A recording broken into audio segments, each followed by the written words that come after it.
Hey, minute stop recording. You're probably wondering what is going on here. And to be honest, I was too. So I'm on the Nile River, one of the great bodies of water that run through South Sudan. And some of the people wanted to attack me because they think I look Sudanese. So it is a major issue between the Sudanese and South Sudanese. You can see that there's some contention. Most people in South Sudan are not aggressive. They're peaceful, welcoming, and open in ways that often go unnoticed. But moments like this don't happen without context. To understand them, you have to understand the history. South Sudan is the youngest country in the world. It became independent in 2011, but the story didn't begin there.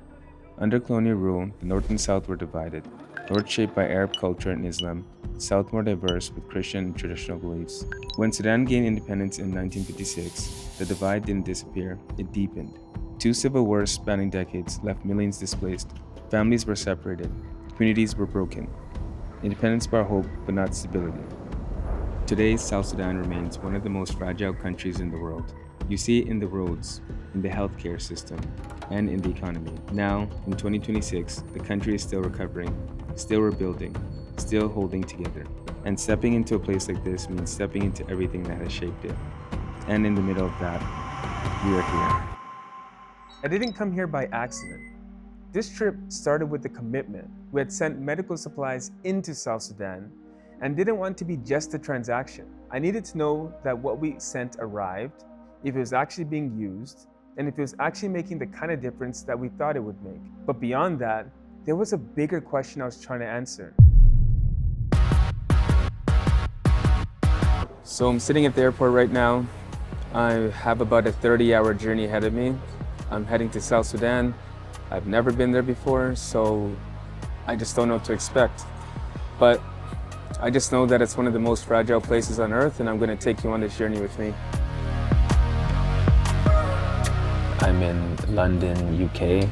I just got a call from Global Rescue, so that's the company that does the extraction services, and they said that because South Sudan is a level 4 do not enter by the US government, they do not offer extraction services. They won't do extraction for security.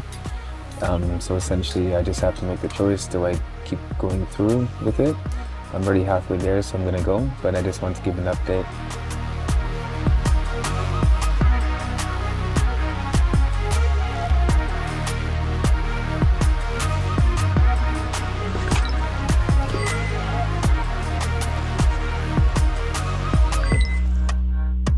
I was planning for you that sometime when you are taking the pictures in the road, maybe the soldier they misunderstand you, and then also they can even arrest you.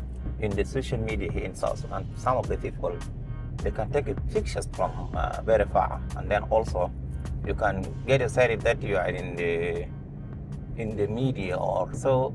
It's one of our problem here. We are not allowed. The system here cannot allow somebody to take picture in the roadside. Maybe it will cause a problem. And then also we have a problem with the system. South Sudanese don't need system. The traffic police or everybody here doesn't need system because we don't have a system. System is there, but nobody accepts to follow the system. Now, we learn from the government. Even people from church, they don't need the system. They will just want to take the money from the church and they run away from. So our problem, I don't understand. It has become like a trauma in the mind. People have problem. So that's our problem. But we believe that one day South Sudan will be okay. One of the things that became very clear very quickly on this trip is that the system is still standing, but it is under pressure. Healthcare, infrastructure, and basic services are all affected by that pressure. And when systems are fragile, the impact is real. You feel it in real places, and you see it in everyday life. People in Mawil, they are divided into like 2 or 3 groups. There are groups who live inside the Will Tower. Those groups, most of them, they live in they have some shop. They sell their goods. Some are the government employees, and some are working with the organizations. That is how they make their daily life. Some are using like border. You see that motorbike. That is how they end their life. This is one group. The second group is the agriculture group. Those are living outside the old town. These people, they cultivate, and from this cultivation, they end their life, they live by sometimes they took their crops to the market, sell their crops, and then get some money or buy things they want to buy it in the old town and get back. This is the second group. The third group are the nomads. This group, they depend on nomads' lives. Sometimes if they have needs in the capital city like the old town, they bring their cows, goats, sell them, buy sugar, get tea, and go back to their nomads area. These are three groups, and this is how they make their life.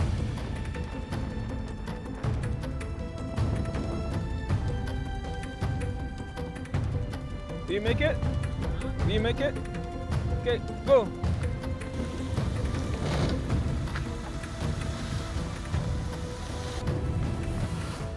This is an accident and emergency ward admission, Okay.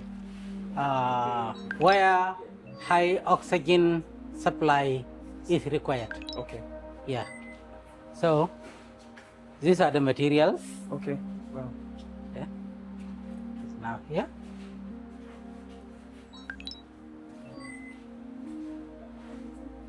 Now she is benefiting. Okay. Wow. It's beautiful. She is now benefiting. Oh wow. It's beautiful. Okay. Yeah. Okay. So those This is the female side, and that is the male side. okay. Yeah. There was a moment walking through the hospital where everything just slowed down for me. This is not just theoretical for the people here. This is their everyday reality. These are not just supplies.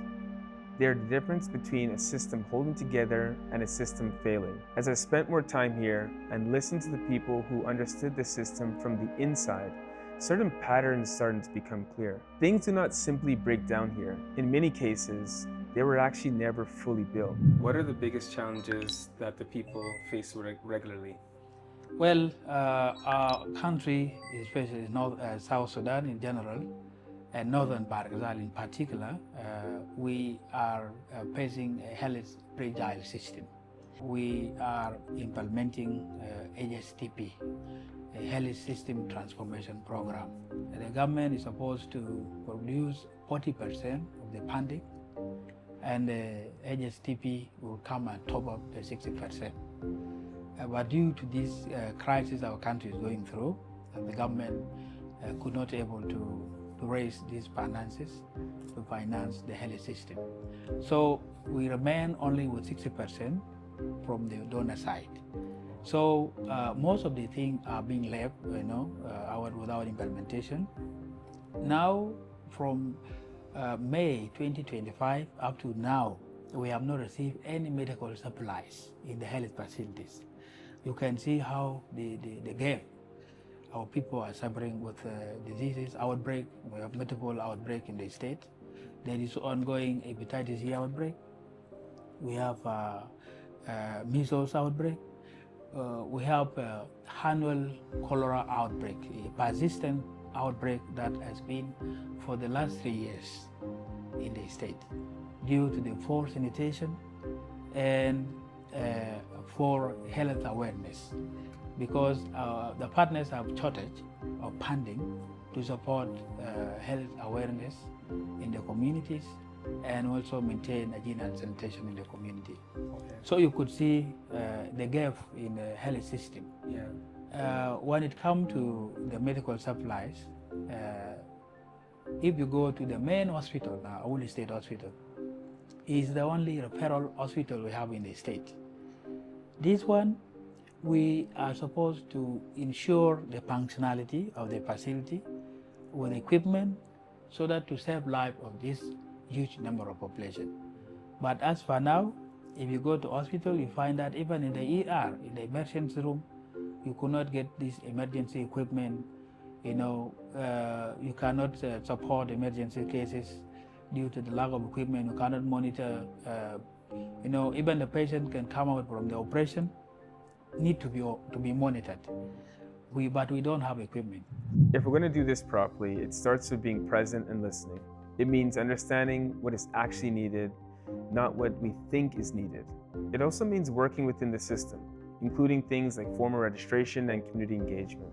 Because if you skip these steps, you might move faster, but you will not move better. Now you met with the stakeholders, but you never go to the ground to meet the host community, to meet the people who are in need. Mm-hmm.